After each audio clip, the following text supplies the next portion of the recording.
PM Modi ने Canada में G7 शिखर सम्मेलन के दौरान जर्मन चांसलर फ्रेडरिक मर्ज से मुलाकात की। इस दौरान दोनों नेताओं ने व्यापार, निवेश, सुरक्षा, हरित ऊर्जा जैसे महत्वपूर्ण क्षेत्रों में द्विपक्षीय सहयोग को बढ़ाने के तरीकों पर चर्चा की। विदेश मंत्रालय के प्रवक्ता रणधीर जायसवाल ने कहा कि जर्मन चांसलर मर्ज के साथ मुलाकात G7 शिखर सम्मेलन के दौरान हुई। दोनों नेताओं ने क्षेत्रीय और अंतर्राष्ट्रीय घटनाक्रम पर विचारों का आदान प्रदान भी किया है। जायसवाल ने बताया है कि पीएम मोदी ने आतंकवाद के खिलाफ लड़ाई में भारत के प्रति जर्मनी की मजबूत एकजुटता समर्थन के लिए चांसलर मर्ज का आभार भी जताया।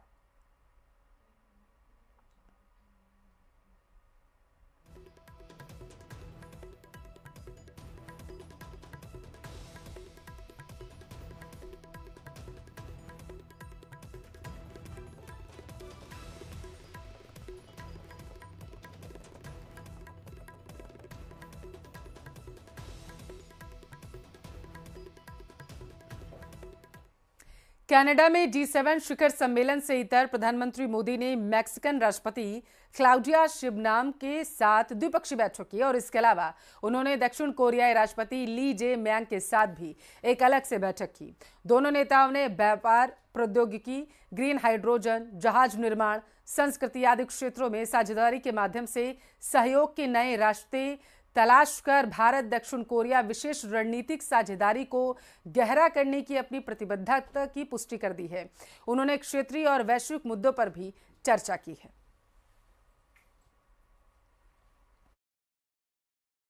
देखिए, दक्षिण कोरिया के राष्ट्रपति से पीएम मोदी ने मुलाकात की है। कई बातों को लेकर के द्विपक्षीय वार्ता जो है वो देखने को मिली है और इस दौरान देखिए G7 पर सबकी नजरें टिकी हुई हैं क्योंकि पीएम मोदी को वहां पर निमंत्रण दिया गया है, बुलाया गया है। कनाडा में इस वक्त दिग्गज जो हैं वो इकट्ठा हुए हैं। दक्षिण कोरिया के राष्ट्रपति से पीएम मोदी ने इस दौरान मुलाकात की है और कई मुद्दों को लेकर के विचार विमर्श किए गए हैं। कनाडा में G7 शिखर सम्मेलन में पीएम मोदी ने शिरकत की है और इस दौरान पीएम मोदी और कनाडा के पीएम कार्नी की मुलाकात भी हुई। दोनों नेताओं की मुलाकात के बाद भारत और कनाडा में उच्चायुक्तों की नियुक्ति का ऐलान किया गया। कनाडा के प्रधानमंत्री कार्नी और प्रधानमंत्री मोदी ने दोनों देशों में नागरिकों और व्यवसायों के लिए नियमित सेवाओं की बहाली के उद्देश्य से नए उच्चायुक्तों को नियुक्त करने पर सहमति व्यक्त की। दोनों नेताओं ने आपसी सम्मान, कानून के शासन, संप्रभुता और क्षेत्रीय अखंडता के सिद्धांत के प्रति प्रतिबद्धता के आधार पर भारत कनाडा संबंधों के महत्व की एक बार फिर से पुष्टि की है। भारत कनाडा के बीच में व्यापार वार्ता भी शुरू होगी और जल्दी ही भारत और कनाडा के पीएम जल्द ही एक बार फिर से मुलाकात करते हुए नजर आ सकते हैं।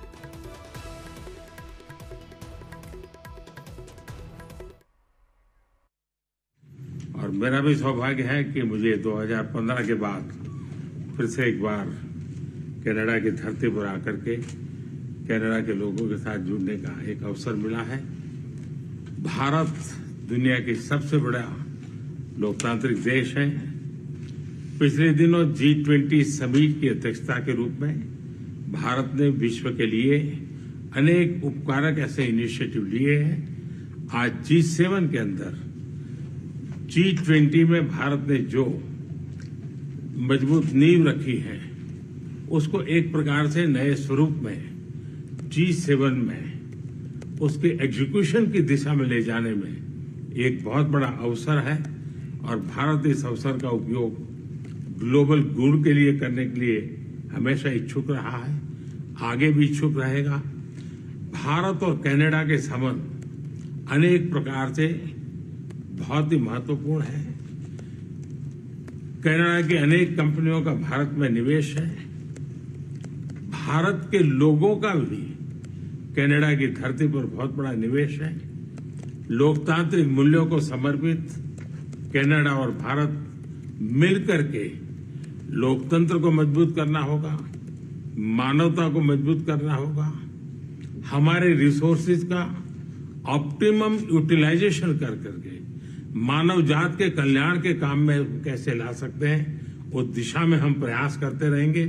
और मुझे विश्वास है कि प्रधानमंत्री जी के चुनाव के बाद मुझे पहली बार मिलने का मौका मिला है, तो इस चुनाव के भव्य विजय के लिए भी मैं उनको बधाई देता हूं और आने वाले कालखंड में उनके साथ भारत और कनाडा मिलकर के अनेक क्षेत्रों में प्रगति करेंगे। बहुत बहुत धन्यवाद।